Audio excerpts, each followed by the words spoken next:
રાજકોટ કરસન પટેલ દ્વારા પાટીદાર આંદોલનને લઈ આપવામાં આવેલ નિવેદનનો મામલો। પાટીદાર અગ્રણી પરસોત્તમ પીપળિયાનું નિવેદન આંદોલનથી કંઈ મળ્યું નથી તે વાત સાથે હું સહમત નથી। આંદોલનથી સવર્ણ સમાજને તમામ લાભ મળી રહ્યો છે। પેકેજનો લાભ પણ સરકાર દ્વારા આપવામાં આવ્યો છે।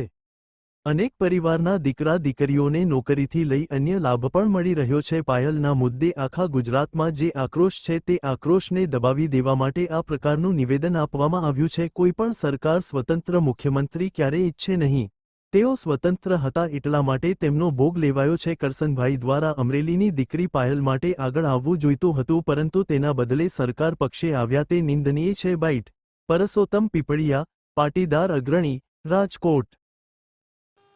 કરસનભાઈએ જે નિવેદન કર્યું છે અને કહ્યું છે કે અનામત આંદોલનથી પટેલ સમાજના દીકરાઓને આપણે ગુમાવ્યા છે અને આપણને કાંઈ મળ્યું નથી, તે વાત સાથે સહમત થવાને કોઈ પ્રશ્ન નથી। કારણ કે પાટીદાર આંદોલનથી સમગ્ર સુવર્ણ સમાજને અનામતનો લાભ મળેલ છે, પેકેજ રૂપે મળેલ છે અને આજે તેનાથી અનેક દીકરાઓ શૈક્ષણિક રીતે અને અનેક દીકરાઓને વ્યવસાયિક રીતે આર્થિક મદદ થઈ રહી છે। એટલે એ કહી શકાય નહીં કે પાટીદાર અનામત આંદોલનથી કંઈ મળ્યું નથી। એ એમની પ્રતિક્રિયા છે, મારી દ્રષ્ટિએ ગેરવ્યાજબી છે। નેરેશન ફેલાવવામાં આવે છે। આંદોલન છે એ કોઈ એક વ્યક્તિ કરી શકતી નથી।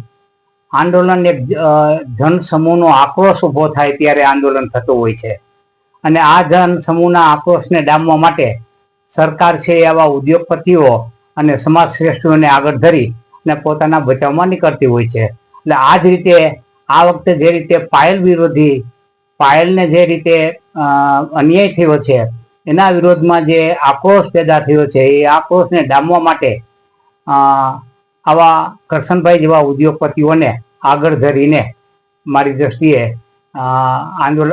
જે આક્રોશને દબાવી રહી છે। પરંતુ મને નથી લાગતું કે આ આક્રોશ દબાશે જ્યાં સુધી પોલીસવાળા સામે પગલાં નહીં લેવાય ત્યાં સુધી આ આક્રોશ છે એ ચાલુ રહેશે।